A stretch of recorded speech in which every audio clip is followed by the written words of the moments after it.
The scrapyard was quiet when Jack Mercer's phone rang. He almost ignored it until the voice on the line whispered, "Jack, they're coming to kill you. Tonight." Before he could speak, Duke, his German shepherd, was already standing. They slipped out of the container and into the snow, watching from the shadows as dark figures walked straight toward the place Jack should have been sleeping. Then a hand covered his mouth. Officer Emily Carter stood behind him, eyes fixed on the men below, finger to her lips. Silence. The killers stepped inside the container, not knowing the veteran was watching. If you believe warnings come before disaster, comment Amen. Subscribe to the channel and stay with us, because what happens next will expose a truth no one was meant to hear. Winter laid a pale, unmoving hand over Northgate Salvage, turning twisted steel and frozen mud into a silent battlefield where no shots had been fired, but nothing had ever truly survived. Jack Mercer woke before dawn, as he always did, not because of an alarm, but because sleep never stayed long. The heater inside the shipping container hummed softly, its sound uneven, like an old man clearing his throat. The container sat at the far edge of the scrapyard, half buried in snowdrifts, its corrugated walls scarred with rust and old impact dents. To anyone else, it would have looked like a temporary shelter. To Jack, it was permanence. He sat up slowly, joints stiff, shoulders broad even in rest, his movements careful in the way of a man who had learned that sudden motion often carried consequences. At 41, Jack was tall and powerfully built, but the strength had compacted inward over the years, drawn tight like a coiled cable. His hair, once dark brown, was cut short and threaded with gray at the temples. A rough beard shadowed his jaw, more from neglect than style, and a thin white scar traced down the left side of his neck, disappearing beneath his flannel collar. His eyes were a muted hazel, steady, observant, the kind that missed little and trusted even less. War had not made him angry. It had made him quiet. Years earlier, an explosion during his final deployment had taken two men he trusted and left him pinned beneath twisted metal long enough to memorize the sound of his own breathing. Since then, Jack preferred places that breathed slowly. At his feet lay Duke. The German shepherd was nearly 6 years old, large even for his breed, with a thick black and tan coat dulled slightly by age and winter dust. One ear bore a small notch, a reminder of a past Jack never asked too many questions about. Duke's muzzle had begun to gray, but his amber eyes remained sharp, alert even in rest. He slept lightly, chest rising in measured rhythm, paws twitching occasionally as if chasing something only he could see. Duke was not trained in the formal sense anymore, but discipline lived in his bones. He rose when Jack rose. He waited when Jack waited. More than a companion, Duke was continuity, a living proof that something loyal had survived when so much else had not. Jack pulled on his boots and heavy coat, the fabric stiff with cold. He poured water into a dented kettle and set it on the small propane burner, watching the flame catch. Morning routines mattered. They anchored him. Outside, the scrapyard stretched out in long, uneven rows. Crushed sedans stacked like flattened insects, rusted pickup frames leaning together as if whispering, a massive car press looming in the distance like a mechanical altar. Jack worked there unofficially, salvaging parts for local mechanics, fixing broken things that still had some fight left in them. Broken things made sense to him. They didn't pretend to be whole. As the kettle began to hiss, Duke lifted his head, ears rotating slightly. Jack noticed but didn't react. The yard always made noises. Metal contracted in the cold. Wind threaded through hollow frames. Ghosts of sound lingered in places like this. He poured hot water into 2 chipped mugs, one for coffee, one plain, and took a slow sip. Heat spread through his chest, dulling the edge of the morning. By mid-morning, the snowfall lightened, revealing the access road that curved past the edge of Northgate Salvage. That was when Jack heard the familiar crunch of tires on packed snow. Duke rose smoothly and padded to the container door, tail low, posture relaxed but attentive. Jack stepped outside, breath fogging. Officer Claire Bennett waved from her patrol car as she slowed to a stop. Claire was in her early 30s, average height, with an athletic build shaped by long shifts rather than gym routines. She wore her winter uniform with practiced ease, the heavy jacket zipped high against the cold. Her dark blonde hair was pulled into a tight ponytail that peeked from beneath her knit cap, a few loose strands catching snowflakes. Claire's face was open and expressive, her skin fair and lightly freckled, her eyes a clear blue that missed little despite the easy smile she carried. She had the posture of someone alert even when relaxed, weight balanced, hands never far from where they needed to be. There was warmth to her, but it was earned warmth, layered over caution. 2 years earlier, a routine traffic stop had gone bad, leaving her partner injured and her trust in routine permanently altered. Since then, Claire paid attention. She remembered names. She checked in. She stepped out of the car holding 2 paper cups. "Morning, Scrap King," she called lightly, the corner of her mouth lifting. "I brought reinforcements." Jack snorted softly. "You're going to get promoted just on caffeine distribution alone," he replied, accepting the cup. Their interactions were always like this, simple, unforced. Claire never asked why he lived where he did. Jack never asked why she always stopped. Duke approached, sitting at Jack's side, eyes on Claire, tail giving a restrained wag. "And you?" Claire said, crouching slightly to scratch behind Duke's ear. "Still the only one around here who scares the rust into behaving." Duke accepted the attention with dignity, leaning just enough to acknowledge it. Jack watched, something easing in his chest. Claire was good with him. Animals knew things. They talked for a few minutes, nothing important. Weather, a broken stoplight down the road, a joke about the city's budget always finding room for new parking meters but never for better snowplows. Jack listened more than he spoke, content to let the sound of a human voice pass through his morning. When Claire finished her coffee, she glanced down the yard, her expression shifting just slightly, the smile dimming. "You still keeping to yourself?" she asked, casual but not careless. "Mostly," Jack said. "Seems to work?" She nodded, satisfied for now. "Good," she said. "Just stay that way." The words were light, but something underneath them flickered. Jack noticed. He always did. Before he could ask, Claire straightened and stepped back toward her car. "See you tomorrow, Jack." "Drive safe," he replied. As the patrol car disappeared down the road, Duke's ears followed the sound longer than necessary. Jack watched the snow settle back into stillness. Something tugged at him then, not fear, not urgency, but a faint sense of imbalance, like a floorboard that shifted underfoot without breaking. He dismissed it. Life after war taught you not to chase every shadow. The rest of the day passed quietly. Jack stripped a rear axle from a wrecked SUV, his hands moving with practiced efficiency. Duke stayed close, occasionally circling the perimeter, nose low to the ground. As dusk approached, the cold deepened. Shadows lengthened between stacks of metal, turning the yard into a maze of dark corridors and pale light. By evening, Jack returned to the container, shutting the door against the wind.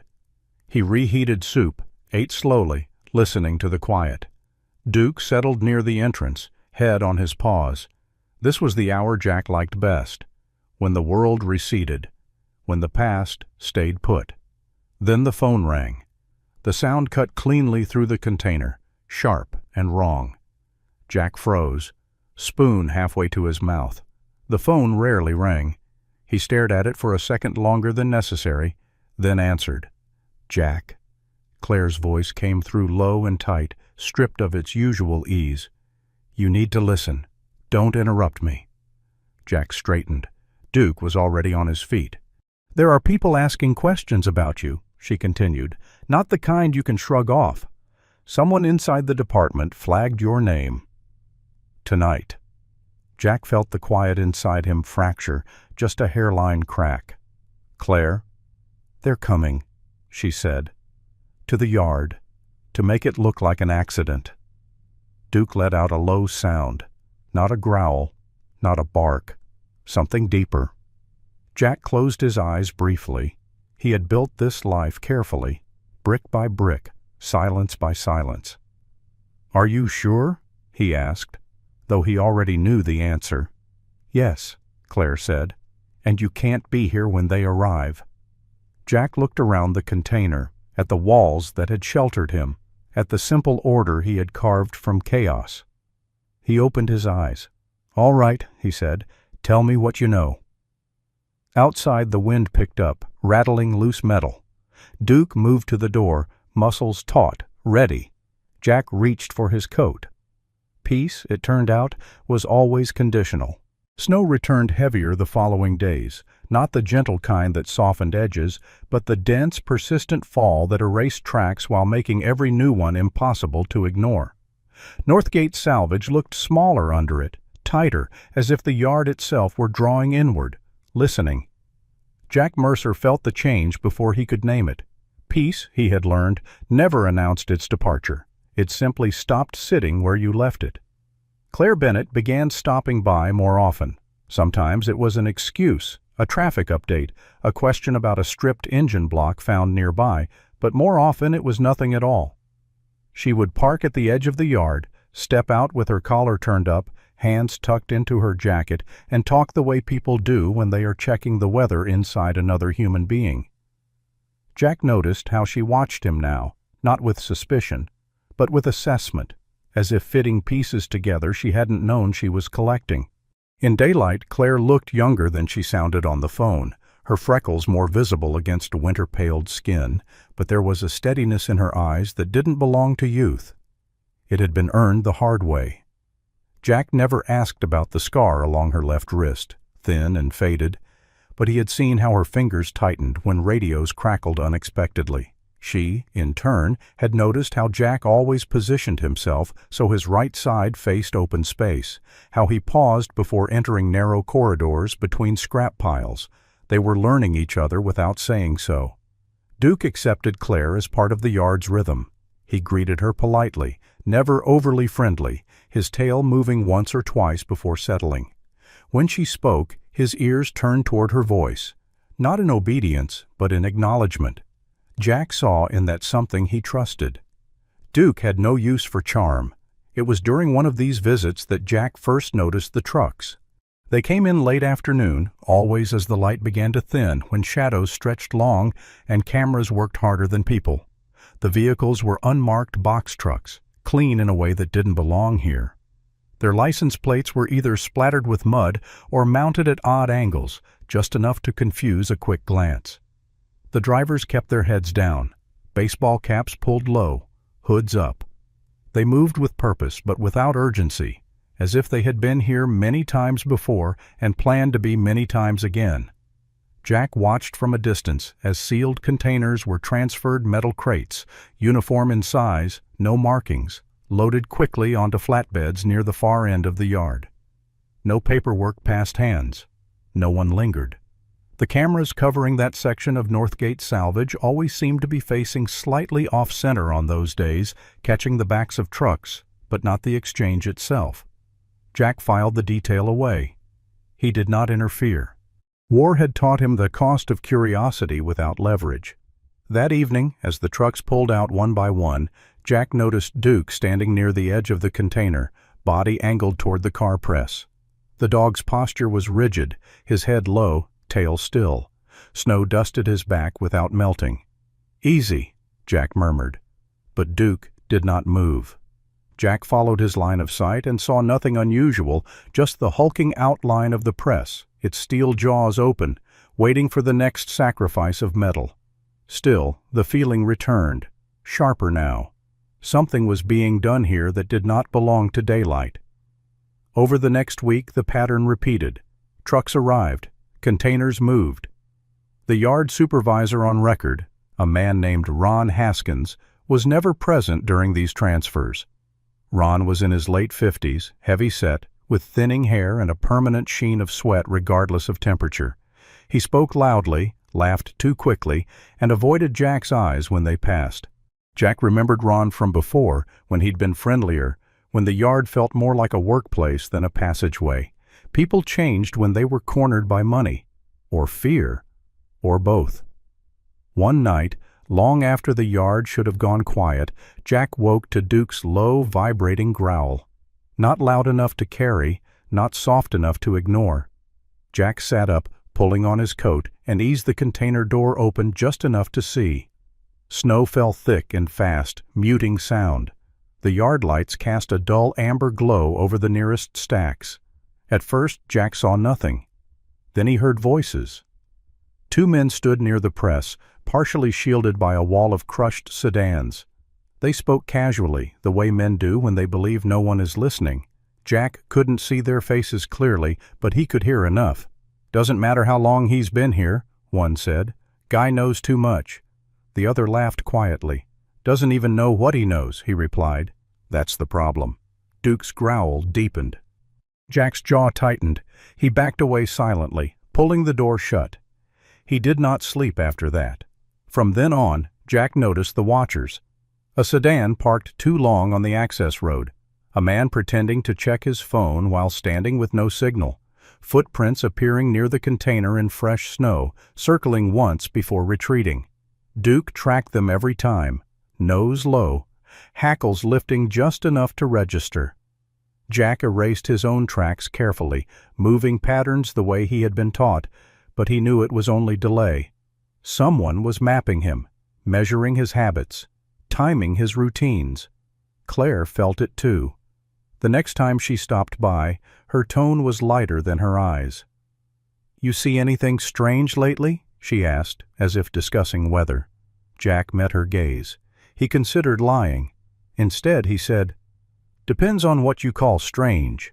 She nodded, satisfied with the answer and unsettled by it. They stood in silence for a moment, snow collecting on their shoulders. Duke sat between them, alert, a quiet witness. The yard had always been a place of discarded things. Jack understood now that it had become something else, a corridor, a place things passed through without staying, including people.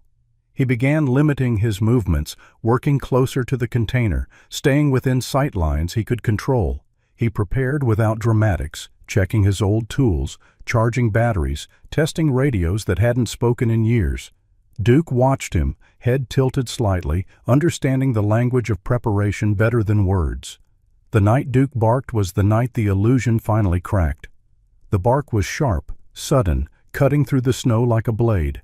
Jack was on his feet instantly, heart steady, mind clear. He stepped outside just in time to hear the echo of a voice drifting between metal walls. "He's right there," someone said. "We can do it clean." Jack froze, breath fogging, the world narrowing to angles and distances. Duke planted himself beside Jack, muscles coiled. They stood that way for a long minute before the voices faded, swallowed by the yard. Jack went back inside, closed the door, and sat with his back against it. The snow kept falling. Somewhere, engines started. Somewhere else, a plan shifted. Jack knew then that the peace he had built was already compromised. The only question left was timing. He did not call Claire, not yet. He waited, the way he always had, for the moment when waiting became its own kind of action. By morning, fresh footprints circled the container again. This time they did not bother to hide. Duke tracked them until they disappeared beneath the tire marks of an unmarked truck. Jack stared at the press in the distance, its silhouette dark against the pale sky. The yard greeted the day as it always did, with silence heavy enough to bruise. Jack greeted it back, already counting steps, already listening. The knife had not struck yet, but its shadow was clear. The snow did not stop that night. It thickened, layered upon itself, turning Northgate Salvage into a white maze where sound died early and sight lied often. Jack Mercer moved through it with deliberate care. Boots finding familiar ground by memory rather than visibility. Duke padding beside him with silent precision. The yard after dark felt different now. Not merely abandoned, but occupied by intent. Jack could feel it the way he once felt incoming fire before it arrived, a pressure behind the eyes, a tightening in the chest that came from patterns aligning too cleanly to be coincidence. He was returning from the far storage row when he saw the lights. Not the tall amber floodlights that marked the perimeter, but a low, controlled glow near the central press. Jack stopped instantly, drawing Duke in close with a slight motion of his hand. They crouched behind a stack of flattened vans, metal edges rimed with ice, and watched. 3 men stood near the press, their breath visible in the cold. A 4th arrived moments later driving a black pickup with no markings, its headlights cutting sharply before snapping off.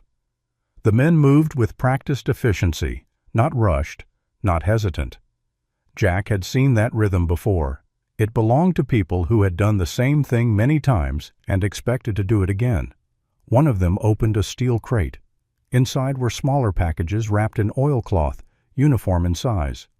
Another man counted quickly, fingers bare despite the cold, nails bitten short. Their faces were partially obscured by hats and scarves, but Jack caught enough detail to build a picture. The tallest of the group was lean, broad-shouldered, his beard trimmed close to his jaw in a way that suggested discipline rather than fashion. He moved like a man who liked control. The second was heavier, mid-40s, with a ruddy face and thinning hair plastered damply to his forehead beneath a knit cap. His movements were jittery, eyes darting constantly, as if expecting the night itself to betray him. The third man, younger, stood slightly apart, phone pressed to his ear, nodding as he listened, his free hand tucked into his jacket pocket where something heavy weighed it down. Jack stayed still. He did not reach for his phone. He did not signal Duke. This was not his fight. He understood that instinctively. War had taught him that witnessing and intervening were not the same thing, and choosing wrong could get more people killed than doing nothing at all. He told himself that, held on to it, until the wind shifted. The younger man glanced up suddenly. His eyes swept the yard, sharp and alert, and for half a second they locked onto Jack's position. The man frowned, then nudged the bearded one. A brief exchange followed too low for Jack to hear, but the energy changed immediately. The bearded man turned his head slowly, scanning. Jack felt the moment crystallize. Duke's body tensed beside him, every muscle coiled, waiting for permission that would not come. "Move," Jack whispered, barely a breath. They retreated the way they had come, careful but not frantic, melting into the snow and shadow. Behind them, the crate slammed shut. The pickup engine turned over. Jack did not look back again. He didn't need to. He already knew what mattered. He had been seen. The confirmation came the next morning. Jack found the boot prints outside his container before Duke did. They were close. Too close. Someone had stood there long enough to shift their weight, to wait. Jack knelt, brushing snow aside, studying the tread. Military surplus boots, worn heels, not local yard workers. Duke sniffed once and lifted his head, ears angling toward the access road. Jack rose slowly. His calm did not come from denial, it came from acceptance. He waited until late afternoon to call Claire. She answered on the second ring. "Jack?" "I saw something last night," he said, keeping his voice even, "and they saw me." There was a pause, not surprise, recognition. "Where are you?" she asked. "Home." "Stay there. Don't go near the press. I'm coming by." She arrived as dusk settled, her patrol car parking slightly farther away than usual, angled for a clean exit. Claire stepped out slowly, shoulders squared against the cold. Up close, Jack noticed the tension etched deeper into her face, the faint shadows beneath her eyes that hadn't been there a week ago. She listened without interrupting as Jack described what he'd seen, just facts, no speculation. Duke sat between them, gaze fixed on the road behind Claire, as if already tracking what might follow. When Jack finished, Claire exhaled through her nose, a controlled release. "You did the right thing," she said automatically, then stopped herself. "You did the only thing you could." "I'm not asking you to fix it," Jack said. "I'm asking you not to walk into it." "Don't come here alone anymore." Claire looked at him sharply then, really looked. Jack's expression was steady, not pleading. It struck her that he wasn't afraid for himself in the way most people were. He was afraid of collateral damage, of being the reason someone else stepped into the line of fire. "Jack," she said carefully. "If what you saw is what I think it is, then this isn't just a yard problem." "I know," he replied. She turned away for a moment, staring out across the scrap rows. Snow drifted between them like static. "There are names that don't come up," she said quietly. "Complaints that disappear. Calls that reroute. I thought it was incompetence. Or bureaucracy." "And now?" Jack asked. "And now," she said, "I'm not sure who I can trust." The admission cost her. Jack could hear it in the way her voice tightened. Claire Bennett had built her career on procedure, on believing that systems bent but did not break. 2 years earlier, when her partner had been hit during that traffic stop, she doubled down on the rules, convinced that order was the only thing standing between people and chaos. The idea that the danger might sit above her badge unsettled her more than any armed suspect ever had. Jack nodded once. "Then don't trust me either," he said. "Just don't come here alone." She gave a short, humorless laugh. "You're asking me to do my job badly. I'm asking you to stay alive." They stood there for a long moment, the yard breathing around them. Finally, Claire nodded. "All right," she said. "But you need to understand something. If they think you'll talk, they won't wait." As if summoned by the words, an unmarked sedan rolled slowly past the entrance, not stopping, not accelerating. Jack watched it go. Duke's low growl followed it into the distance. That night, Jack did not sleep. He sat at the small table inside the container, going over contingencies. Not plans, he knew better than to pretend control, but options. Duke lay near the door, eyes open. Sometime near midnight, Jack heard footsteps again, lighter this time, careful. A whisper of movement near the scrap wall. He stayed still. The footsteps retreated. A test. Nothing more. For now. Claire spent the night at the station. She told herself she was filing reports. In truth, she was listening. The way certain names caused conversations to stall. The way a senior officer lowered his voice when she walked by. The way a call log showed her earlier check-in at Northgate Salvage as misrouted. Her stomach tightened. Jack's warning replayed in her mind. Don't walk into it. By morning, the decision had been made for both of them. Jack found a folded piece of paper tucked beneath a loose stone near the container door. No name. No message. Just a time. Tonight. He crushed it in his fist, then let the pieces fall into the snow. Somewhere in the yard, engines started. Somewhere else, phones rang. The machine was already moving. Jack called Claire again. This time she answered immediately. "They're cleaning," she said. "And Jack, if they're using people from inside, then the most dangerous man in this story isn't standing in your yard." "I know," Jack replied. He hung up and looked down at Duke. The dog met his gaze, unwavering. Jack reached down and rested his hand on Duke's neck, feeling the solid warmth beneath his fur. "All right," he murmured. "We do this quiet." Outside, Northgate Salvage greeted the day like it always did. Silent, patient, waiting. But the snow no longer hid the tracks. It framed them. And someone had decided Jack Mercer was one of them. The meeting room on the 3rd floor of the precinct was overheated in the way bureaucratic spaces often were, as if warmth itself could soften hard decisions. Claire Bennett stood just outside the door, coat folded over her arm, coffee cooling in her hand, waiting for permission she had already been granted twice. The glass panel was fogged at the edges. Inside, voices moved with the easy confidence of people who believed walls existed to protect them. Claire shifted her weight, the faint scar on her left wrist pulling tight as it always did when her instincts pricked. She hadn't meant to listen. She had meant to knock. Instead, she froze. Captain Brad Caldwell's voice carried clearly. He was a tall man in his mid-50s with a square, authoritative frame that filled doorways without effort. His hair, once dark, had gone iron gray, combed back neatly, his jaw clean-shaven, his eyes a sharp slate that rarely blinked first. Caldwell dressed impeccably, favored tailored suits even under his uniform coat, and spoke with a calm that suggested order rather than kindness. Years earlier, a botched undercover operation had cost him a junior officer he'd mentored. The department called it unavoidable. Caldwell never did. Since then, he believed outcomes mattered more than methods. "It needs to end tonight," he said now, voice even. "No noise, no witnesses. Make it look like a workplace accident." Another man murmured assent.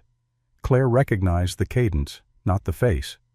Caldwell continued, "The scrapyard's a gift. Machinery fails. People slip. Paperwork closes itself." A chair scraped softly. "And Mercer?" someone asked. Caldwell exhaled. "He's collateral. He's been seen. We can't let him talk."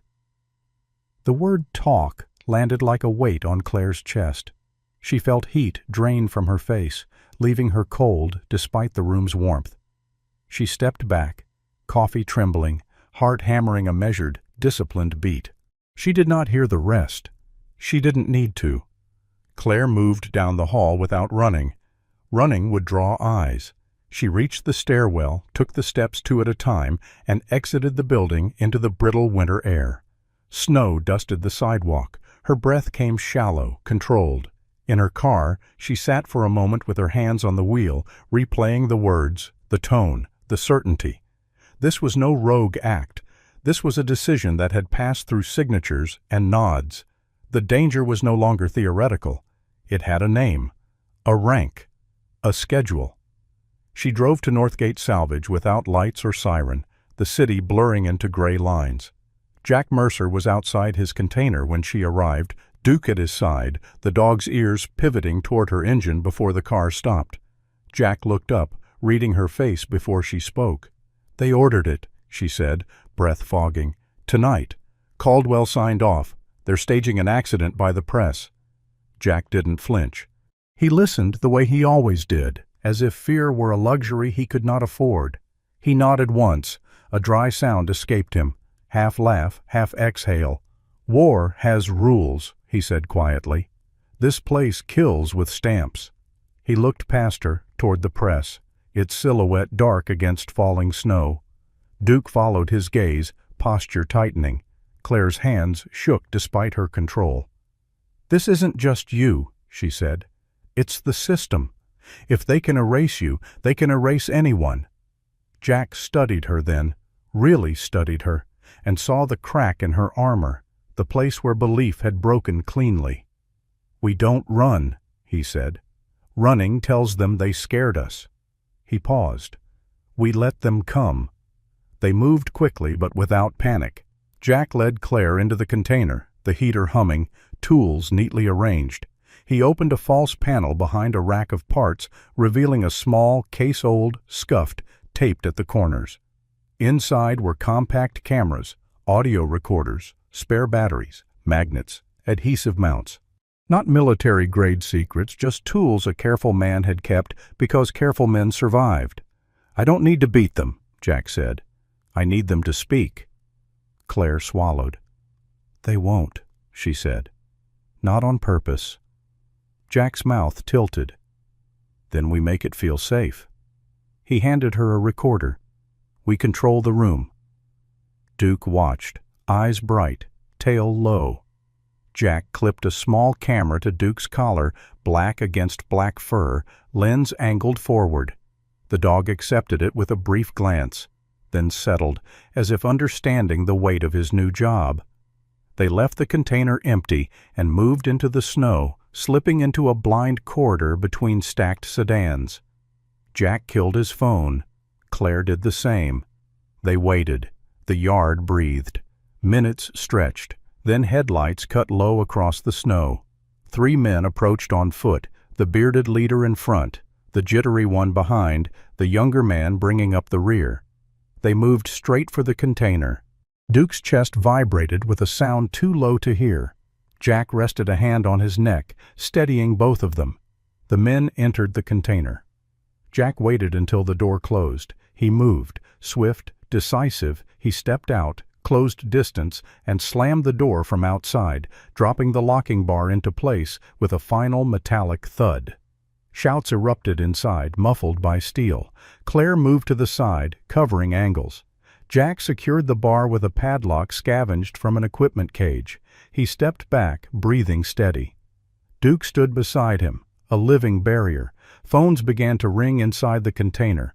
One of the men shouted, panic cracking through bravado.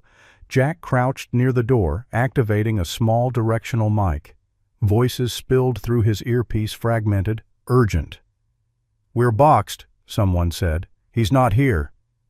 A pause, then another voice through a phone on speaker, distant and controlled. "Explain," it said. Jack glanced at Claire. She nodded once. Jack switched on a compact device, an old routing module paired with a voice masking app he'd tested 100 times but never used in anger. He adjusted levels, fed the call through the container's acoustics, and spoke. His tone altered just enough to sound like the bearded man. "Problem," he said. "We got made. We're contained." Silence. Then irritation edged into the distant voice. "By who?" Jack hesitated, then let the bait dangle. "By Mercer, and a cop." The response came sharp. "Finish it," the voice snapped. "Now." Claire's jaw tightened. Jack kept his tone flat. "Can't. We're locked. You need to come." A breath. A decision being made somewhere warm and far away. "I'll handle it," the voice said. "Don't move." The call ended. They didn't celebrate. They didn't speak. They waited. Snow thickened. An hour later, an SUV rolled in slow and confident. Captain Brad Caldwell stepped out, coat immaculate, posture unhurried. Up close, he looked exactly as he did in the precinct controlled, certain, unafraid. He approached the container, hand on the lock. "Open it," he said, not loud, not soft. Jack stepped into view. Duke rose, placing himself between them. Claire emerged from shadow, her badge catching the light. Caldwell froze. For the first time, his eyes widened. "Captain," Claire said evenly. "You just confirmed the order." She gestured to the camera on Duke's collar, its red indicator steady. Caldwell's mouth opened, then closed.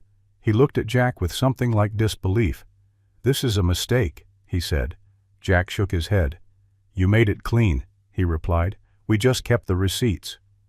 Sirens approached, distant but growing. Caldwell stepped back, shoulders sagging a fraction. The yard fell quiet again, snow settling on steel and men alike. Jack rested his hand on Duke's neck. The dog's tail moved once. The system had spoken, and it had been heard. The container did not look like a courtroom.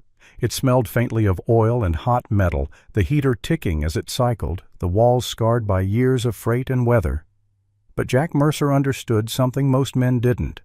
Truth didn't need marble or flags. It needed silence, angles, and the illusion of safety. Over the course of one long afternoon, he and Claire Bennett turned his home into a place where lies would feel comfortable enough to speak. Cameras no bigger than matchboxes disappeared into the seams of shelving, magnets biting softly into steel. A recorder slid beneath the lip of a workbench, its red indicator masked by a strip of black tape. Jack tested sight lines twice, then a third time, moving through the container with the economy of a man measuring distances for survival. Claire watched, learning the geometry of the space, noting the blind corners where shadows gathered, and the narrow channel by the door where sound carried cleanly.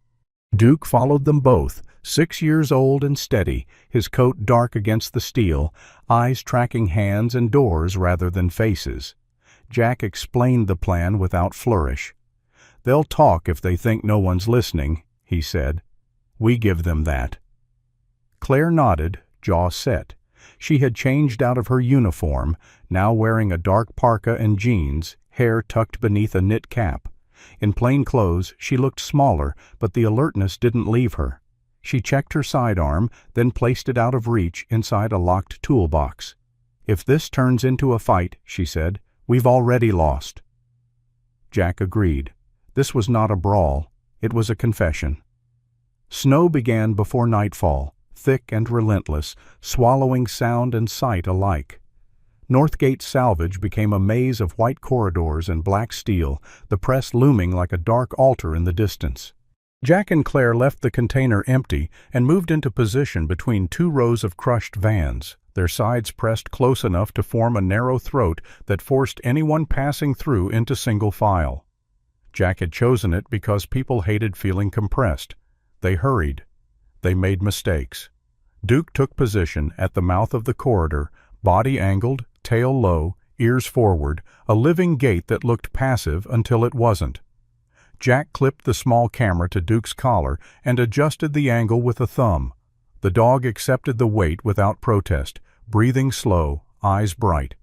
The killers arrived just after full dark. 3 men on foot, shapes resolving into bodies as they crossed the yard. The bearded one led, shoulders squared, confidence practiced. Behind him, the heavier man moved with nervous energy, scarf pulled high, hands disappearing into pockets too often. The third, younger, hung back, phone in hand, eyes flicking between shadows. They did not see Jack and Claire. They did see Duke. The dog stepped forward once, then stopped, blocking the corridor without a sound. The bearded man cursed under his breath and shifted left, exactly as Jack had predicted. Duke mirrored the move, angling his body to close the gap, herding without aggression. People thought dogs charged. Good dogs guided. "Easy," the bearded man muttered, palms out, stepping where Duke allowed him to step. The corridor did the rest, funneling them forward toward the container door they could see beyond. Snow swirled, light catching on steel. When the men reached the container, Jack moved. He appeared from the side, close enough to smell their breath, and grabbed Claire's arm, pulling her hard into shadow. She gasped just loudly enough to sell panic. The heavier man laughed, a brittle sound. "Got company," he said. The bearded man snorted. "Doesn't matter." They went inside. Jack waited for the door to close. He stepped out and slammed the bar down, the clang echoing through the yard. Claire moved to cover the angles, breath steady now, fear burned down to focus. Jack snapped the padlock shut. Inside the container, the first shout hit the wall and died. Then the pounding started. Duke planted himself beside Jack, chest out, eyes on the steel, a promise rather than a threat. Phones began to ring almost immediately. The sound was muffled, frantic. Jack crouched, switched on the directional mic, and listened. "We're locked," the younger man said, voice cracking. "This wasn't the plan." Another voice, lower, steadier. "Calm down. Call him." A phone went to speaker. The line clicked. "Report," came a distant voice, controlled, irritated. Jack held Claire's gaze and nodded once. She raised the recorder. Jack spoke through the routing module, his voice filtered, close enough to pass. "Problem," he said. "Mercer wasn't inside. We're boxed." Silence stretched on the line, then annoyance sharpened it. "How?" the voice asked. Jack let uncertainty creep in. "Dog," he said, "and a cop." The word cop snapped something. "Finish it," the voice ordered. "Now." Jack exhaled slowly. "Can't," he replied. "We're locked. You need to come." The decision traveled the line like a held breath released. "Stay put," the voice said. "I'll handle it." Jack killed the feed. Inside the container, panic escalated. The heavier man began to pace, boots scraping steel. The bearded one cursed, trying the door again, testing hinges. The younger man pressed his phone to his ear, whispering, eyes darting to the ceiling where he believed cameras did not exist. Every word fell cleanly into the recorder. Claire felt a grim clarity settle in her chest. This was what truth sounded like when it thought it was alone. They waited. Snow layered itself thicker. An SUV rolled into the yard without hesitation, headlights cutting a confident path. A man stepped out, tall, broad, coat immaculate despite the storm. Captain Brad Caldwell moved like a man accustomed to doors opening for him, his hair iron gray, his face composed, his eyes sharp and appraising. He walked toward the container, already reaching for the lock. Jack stepped into view. Duke rose, placing himself between them, camera steady on his collar. Claire emerged beside Jack, badge visible, breath fogging. Caldwell froze. For a fraction of a second the mask slipped. "This is a mistake," he said, voice measured, searching for ground that wasn't there. Claire met his gaze. "You ordered it," she said. "We recorded it." She gestured to the container, to the dog, to the quiet. Caldwell's jaw tightened. He glanced at the SUV, calculating. Sirens rose in the distance, a sound that did not belong to Northgate Salvage. Caldwell took a step back, then another, shoulders sagging a fraction. "You don't understand the consequences," he said. Jack shook his head. "We do," he replied. "That's why we didn't run." The sirens grew louder. Caldwell said nothing more. Snow fell. Duke's tail moved once, restrained. The container stood silent, its steel walls holding voices that could no longer escape into rumor. Jack rested his hand on Duke's neck, feeling the steady warmth. Claire let out a breath she hadn't realized she was holding. The trap had closed. The truth had spoken. And the night, for once, had listened. The container breathed like a living thing once the door was sealed, steel contracting and expanding with the cold, the muffled sounds inside rising and falling like waves against a hull. Jack Mercer stood a few steps back, listening, head slightly tilted, sorting voices the way he once sorted radio traffic in places where mistakes did not forgive themselves. Snow pressed against the metal walls, muting the outside world, but inside the container, panic had begun to sharpen into something uglier. Phones buzzed and chimed, vibrating through pockets and hands, little electric hearts beating too fast. Claire Bennett crouched near the side panel Jack had loosened earlier, her back against a stack of flattened vans, breath steady, eyes alert. In the dim light spilling from a distant yard lamp, her face looked harder, angles more pronounced, freckles fading into winter-pale skin. She had always been composed, but now there was a different edge to her stillness-focused, deliberate. This was not fear. This was engagement. She held a compact recorder in one gloved hand, the other resting lightly on her knee, fingers relaxed but ready. Duke sat between her and Jack, 6 years old and solid, the faint gray around his muzzle catching the light. The small camera on his collar blinked once, then settled into its steady, patient watch. Inside the container, the bearded man Marcus Hale, Jack would later learn, paced in tight circles. Marcus was in his early 40s, tall and spare, shoulders squared by years of work that demanded control rather than strength. His beard was trimmed close, flecked with premature gray, his eyes sharp and calculating even now. He had been raised in rooms where authority spoke quietly and punishment arrived without warning, and it had taught him two things: always stay calm and never be the loudest man in the room. That discipline was fraying. He stopped pacing and pressed his forehead briefly against the cold steel, exhaling through his nose. "Phones away from the door," he ordered. "Think." The heavier man, Eli Porter, ignored him. Eli was mid-40s, thick through the chest and neck, with a soft face hardened by years of compensating for fear with cruelty. Acne scars pitted his cheeks, and his eyes darted constantly, as if the world were a series of traps he was always one step from triggering. Sweat darkened the fabric at his collar despite the cold. "We're dead," he muttered.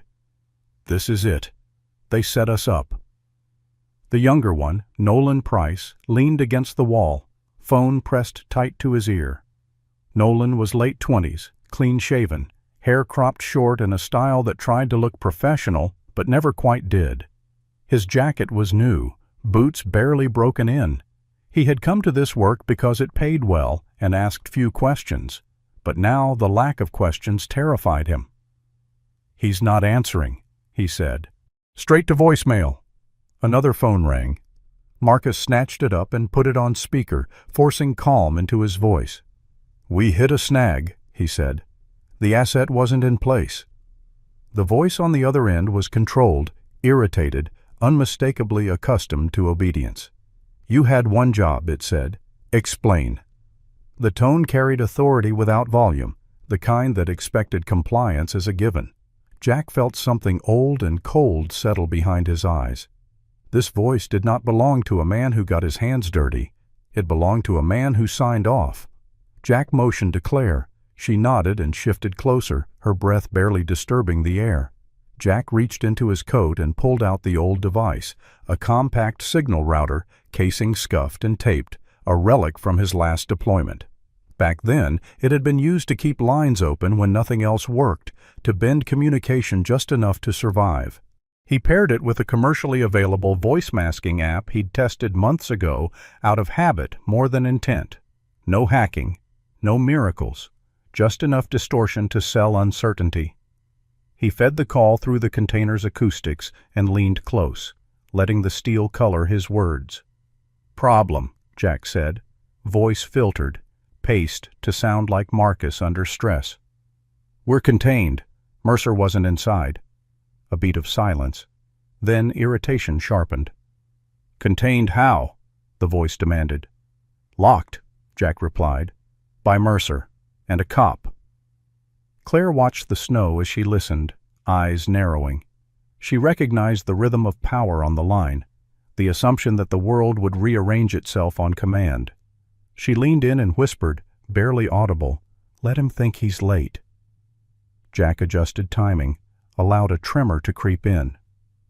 "They're recording us," Jack added. "I can feel it." The line went very quiet. When the voice returned, it carried a different texture-controlled anger.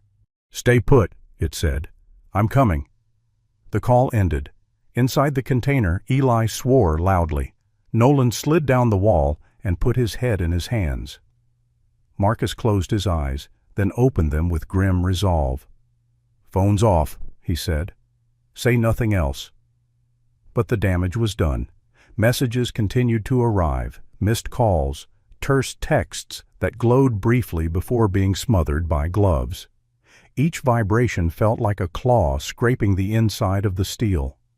Outside, Claire straightened slowly. This was her terrain now. She understood men like the one on the phone. They believed themselves untouchable because systems had always bent around them. The key was not to threaten them, but to insult their control. She stepped closer to the container door, just enough that her voice would carry through the metal if she raised it. She didn't. Instead, she spoke softly to Jack. "When he comes," she said, "he won't bring many people. He'll want to see it himself. That kind of man always does." Jack nodded. "We give him what he expects," he said. They waited. Snow thickened, falling in dense sheets that erased the yard's edges. An hour passed. Then headlights appeared at the far gate, moving with confidence rather than caution. A black SUV rolled in and stopped near the container. The driver's door opened. A man stepped out and adjusted his coat with a precise, practiced motion. Victor Kane had arrived. Victor Kane was in his late 50s, tall and lean, his posture straight-backed in a way that spoke of long habit rather than pride. His hair was silver, cut neatly, his face clean-shaven, lines etched deep around his mouth and eyes, not from age alone, but from years of measured expressions worn like armor. His eyes were dark, assessing, missing nothing. He dressed impeccably, even here, wool coat pressed, gloves tailored. Victor had built his life on distance. Distance from consequences, distance from violence, distance from the people who paid the price for his decisions. He believed in systems because systems obeyed men like him. He walked toward the container without hesitation. "Open it," he said, voice carrying just enough to be heard inside. Marcus moved to the door, heart pounding. "Sir," he said, trying to keep the tremor out, "it's compromised." Victor's mouth tightened. "Everything is compromised," he replied, "until it isn't." He reached for the lock. Jack stepped into the light. Duke rose in one smooth motion, placing himself squarely between Jack and Victor, camera steady on his collar. Claire emerged a heartbeat later, badge visible, eyes locked on Victor's face. For the first time, Victor Kane hesitated. Not fear. Calculation. His gaze flicked to the container, to the dog, to the snow-muted yard. "This is unnecessary," he said calmly. "We can discuss terms." Claire smiled, but there was no warmth in it. "You already did," she replied. "On the phone." She tapped the recorder. "You ordered it finished. You came to clean it up." Victor's eyes hardened. "You don't understand the scope of what you're interfering with," he said. Jack met his gaze. "We understand enough," he said, "that you talk when you think you're safe." Inside the container, the men fell silent, listening. Sirens rose faintly in the distance, a sound that did not belong to Victor's world. He took a step back, anger flickering through the mask. "You think this ends me?" he asked. Claire's voice was steady. "I think you just ended yourself." The sirens grew louder. Snow settled on Victor's shoulders, unmelted. Duke's tail moved once, restrained. The devil's call had been answered, and it had led exactly where Jack and Claire intended.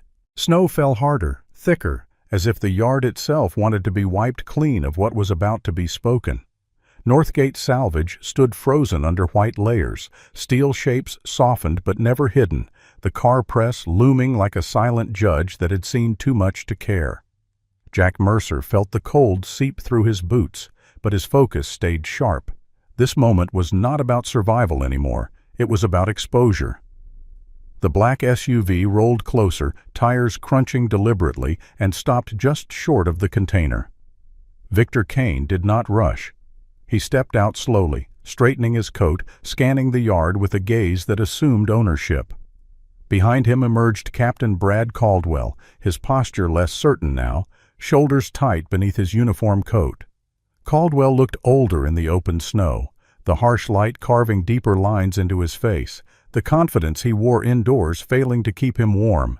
A third man exited last, a broad-shouldered enforcer with a shaved head and heavy jaw, wearing a dark parka stretched tight across his frame. His name was Grant Huxley, mid-30s, built like a wall, the kind of man hired to stand between power and consequence.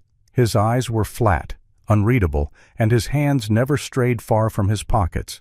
Victor Kane glanced at the container door, then at the dog standing unmoving before it. Duke's posture was calm, almost statuesque, chest lifted, ears forward, the small camera at his collar blinking steadily. Victor's lip curled faintly. "All this," he said, voice smooth but edged, "for a scavenger and his pet." He turned his attention to Jack, finally acknowledging him as more than background. Up close, Victor's features were sharp, elegant even, his skin pale against the dark collar of his coat, his expression one of practiced superiority. He had spent decades in rooms where men nodded when he spoke. He expected that here, too. Jack did not reply. He did not need to. Silence unsettled men like Victor more than argument ever could. Caldwell shifted his weight, eyes darting briefly to Claire, then away. Snow clung to his shoulders, melting slowly, seeping into the seams of his authority. "This has gone far enough," Caldwell said, attempting command. "Unlock the container. We'll resolve this properly." The word properly tasted like a lie the moment it left his mouth. Victor's jaw tightened. "You assured me this would be clean," he snapped, irritation slipping through his composed exterior. "One man, one accident. Now I'm standing in a junkyard being watched by a dog." He laughed once, short and humorless. "Do you know how many people depend on my restraint, Captain?" Claire stepped forward then, boots crunching, breath visible. She looked smaller next to the men, but there was no retreat in her stance. Her face was pale from the cold, freckles stark against her skin, eyes steady and clear. "Restraint?" she asked quietly. "You mean control." Victor's gaze flicked to her badge, then back to Jack. "You brought a cop into this," he said, voice rising. "You really are as reckless as they said." That did it. The thin line Victor had maintained snapped. "I built this," he barked, anger spilling free. "Every route, every handoff, every badge that looks the other way. You think this city runs on rules?" He took a step closer, snow crunching under polished shoes. "It runs because men like me decide who gets buried and who gets paid." Jack felt the shift immediately. the way a seasoned soldier feels a man walk into the kill zone he set himself. He glanced at Duke. The dog did not move, camera unblinking. Victor continued, gesturing sharply toward Caldwell. I kept him clean, kept all of them clean. And for what? So a broken veteran squatting in a scrap heap could blow it apart? His voice carried across the yard, echoing off steel and snow. Inside the container, the trapped men went silent, listening. Victor was performing now, venting, needing to be heard. Claire raised the recorder in her hand, its red light steady. Say it again, she said calmly. Who ordered it? Victor sneered. I did. Because that's how order is maintained. He stopped suddenly, realization flickering across his face as his words hung in the frozen air. His eyes dropped to the recorder, then to the camera on Duke's collar. For the first time, uncertainty cracked his composure. Jack spoke then, voice low, controlled. You didn't just order it, he said. You explained it. Victor's face hardened. You think that matters? He snapped. I'll bury this like I bury everything else. He turned sharply toward Caldwell. Fix this. Caldwell looked at Victor, then at Claire. Something inside him finally gave way. His shoulders sagged, breath shuddering. You said it was necessary, Caldwell muttered, more to himself than anyone else. You said it protected the structure. Claire's eyes locked onto him. You signed the order, she said, and this is your voice agreeing. She tapped the recorder. I heard it myself.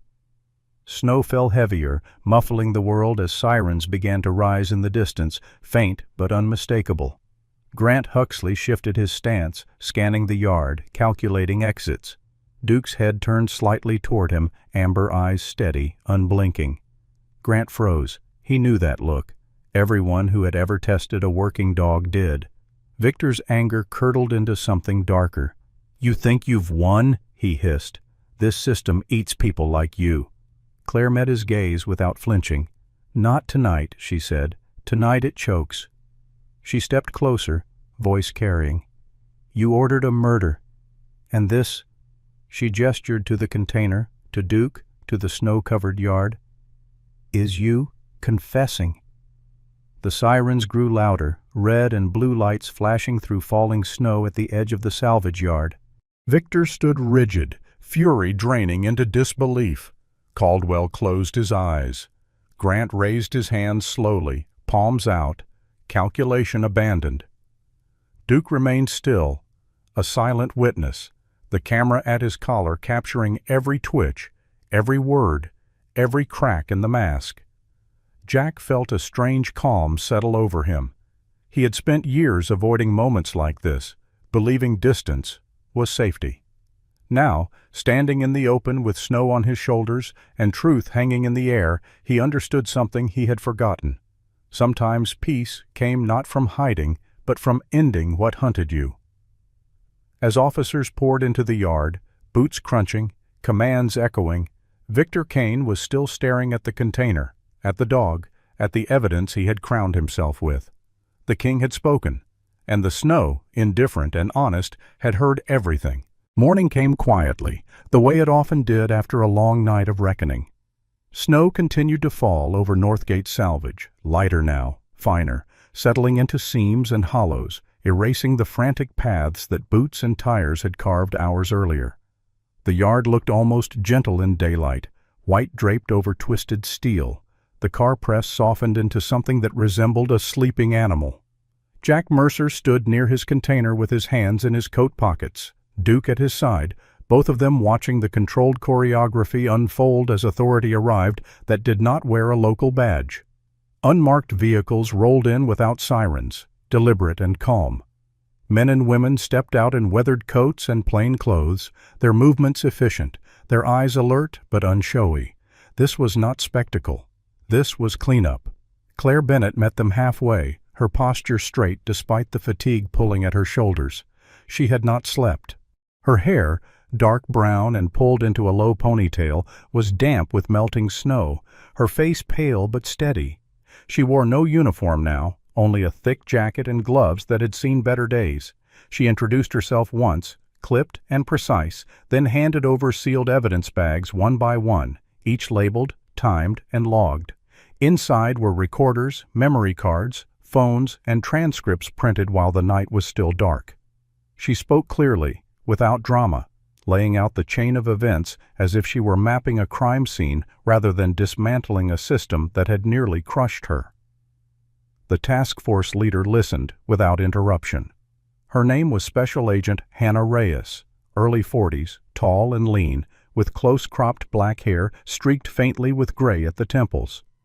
Her skin was olive-toned, weathered by years of field work rather than age, her eyes dark and attentive.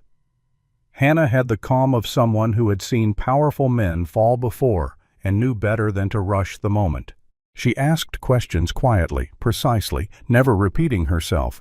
When she nodded, it was not encouragement but confirmation. "We'll take it from here," she said at last, her voice even. "You did exactly what you should have done." Claire felt something loosen in her chest at the words. Exactly. Not heroically, not recklessly. Exactly. Victor Kane was led away first. In daylight, he looked smaller, his immaculate coat dusted with snow, his silver hair flattened by a knit cap placed there by an officer who did not recognize him as anything other than a suspect. His face was composed, but the confidence had drained from his eyes, replaced by a brittle calculation that had nowhere left to land. He did not speak as cuffs closed around his wrists. He did not need to. His words from the night before were already traveling, copied and secured, immune to revision. Captain Brad Caldwell followed, shoulders hunched, his breath visible in quick bursts.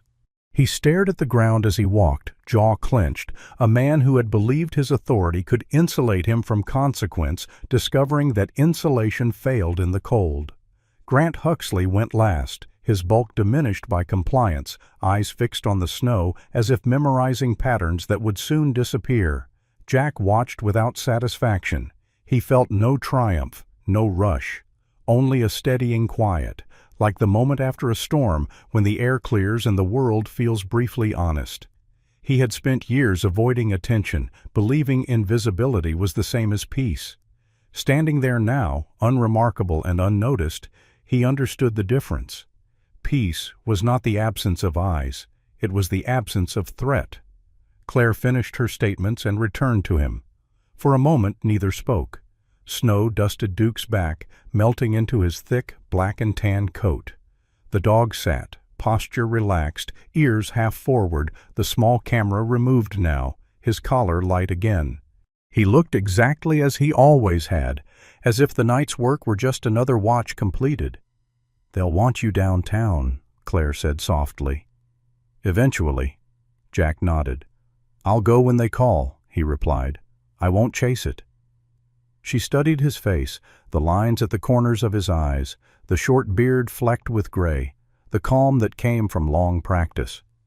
"They'll call you a hero if you let them," she said. Jack smiled faintly. "They'll forget," he replied. "That's fine."